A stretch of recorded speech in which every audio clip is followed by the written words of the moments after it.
if you're tired of toddler tantrums ruling your life, this video is for you. One moment, everything's peaceful. The next, it's like your toddler's world is falling apart. Something disastrous must have happened. Or not. But what if I told you it doesn't have to be this way? In just a few simple steps, you can completely turn things around and regain control. Yep, it's possible. I'm a survivor of the 2 under 2 club, and I used these tactics to get through that time with my sanity just about intact. Trust me when I say I know exactly how overwhelming it feels when your toddler's tantrums come out of nowhere. And who has to handle these situations? You, of course. The truth is, if you don't tackle these tantrums when they first begin, they can become even harder to manage as your toddler grows. If you start off with the right approach, you can stop this cycle. All right, let's get into it. There are 3 game-changing tricks that will completely change the way you handle tantrums. Let's start with the first one. Most tantrums can actually be stopped before they start, and this is because often tantrums don't come out of nowhere. They usually build up due to things like frustration, hunger, or fatigue. During the terrible twos, which can begin as early as 18 months, your toddler is going through important developmental changes. They're asserting their independence, testing boundaries, and learning to communicate. But their language and emotional regulation skills haven't fully caught up yet. This gap between what they want to say and how they express themselves often leads to meltdowns. Here's the key. You want to spot the signs before the tantrum fully erupts. It's a bit like seeing storm clouds before the downpour. They are your signal to take cover before it rains. Toddlers usually give off warning signs. They might get fidgety, start whining, or show frustration when something isn't going their way. For example, if your child is playing happily but suddenly gets frustrated with a toy, that frustration can spiral into a tantrum if left unchecked. But by stepping in early and offering help or redirecting their attention, you can stop that frustration from escalating. Now let's talk about the most common triggers for tantrums. Often it's things like frustration, when toddlers can't express what they want or they're struggling with a task that's just a bit too hard for them. That frustration can bubble over into a full-blown tantrum. Then there's hunger. If a toddler is hungry, everything becomes harder to handle. Have you ever felt hangry when you're trying to stay calm, but you're really starving? Toddlers feel this even more intensely because they can't always recognize hunger or ask for food. And lastly, there's tiredness. Being overtired is another huge trigger. If a nap has been missed or bedtime is delayed, toddlers are much more likely to lash out because they're simply too exhausted to cope with their emotions. So how do you stay ahead of these meltdowns? Well, try to stick to a routine. Toddlers thrive on a routine. If you can keep regular meal times, nap times, and play times, you'll reduce the chance of hunger or tiredness sneaking up on them. You can also redirect early signs of frustration. If you see your child getting upset over a toy or activity, step in early with a calm voice and offer a solution like, let's try this puzzle instead. But what if it's too late? You've missed the signs and the tantrum is already in full swing. This is where staying calm and setting boundaries becomes absolutely crucial. When the tantrum hits, the most important thing you can do is stay calm. I know it's hard, but your toddler feeds off your energy. Toddlers are incredibly attuned to your emotions. Why is this so important? Well, when you shout or raise your voice, it's easy for your toddler to escalate in response because they mirror your energy. In moments of frustration, many parents unknowingly match their toddler's behaviour, raising their voice or reacting emotionally.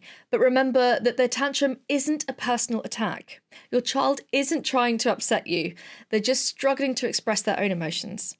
Think of it like adding fuel to a fire. If you panic or lose your cool, the tantrum intensifies. But if you remain calm, you're essentially taking away the fuel and letting the fire die down naturally. Here's what you can do. Keep your voice low and gentle, but also firm and authoritative. You're the adult. Staying in control of your own emotions helps you take control of the situation. Your child needs you to remain a steady presence through their emotional storm. The calmness reassures them, while the firmness reinforces the boundaries they need. Is this gentle parenting? Not necessarily. This is about remaining composed and in control, without letting emotions run the show. It's not about softening boundaries or giving in, but about handling the situation in a way that de-escalates the tantrum rather than intensifying it. Setting boundaries during a tantrum doesn't mean ignoring your child's feelings. In fact, it's about striking a balance between understanding and maintaining limits. Toddlers, as we've mentioned, are in the phase where they're testing boundaries constantly. They'll push to see how far they can go, and if the boundaries aren't clear or consistent, It leads to confusion and often more meltdowns. Let's look at an example. Your toddler's having a full-blown tantrum because you said they couldn't have another biscuit. Instead of raising a voice in frustration or giving in, get down onto their level. You might say, I know you're upset because you really wanted another cookie. It's hard when we don't get what we want, but we've already had one, and it's time to move on. This acknowledges their feelings, but also holds firm to the boundary you set. By doing this, you're modelling emotional regulation, something they desperately need at this time. By taking this approach, you're not fueling their tantrum. You're reinforcing that boundaries don't shift just because they're upset.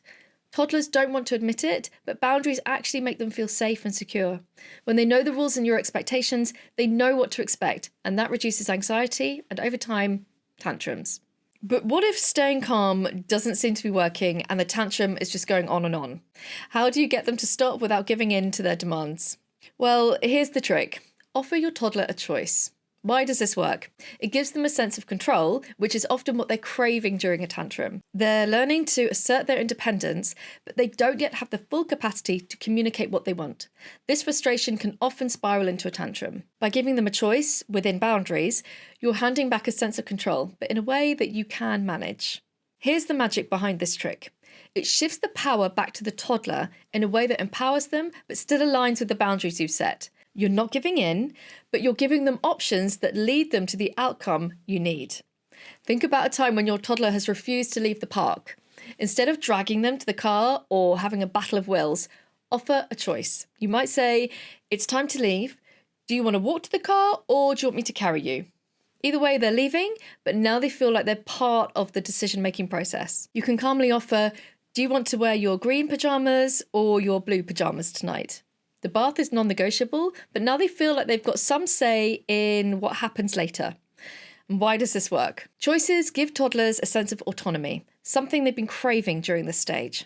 And when they feel like they're involved in the decision, they're more likely to comply. It helps diffuse the tantrum because you're shifting their focus from what they can't do, what triggered the meltdown in the first place, to what they can do, the choices you've offered. But here's a key tip. Always offer two choices that both lead to the desired outcome.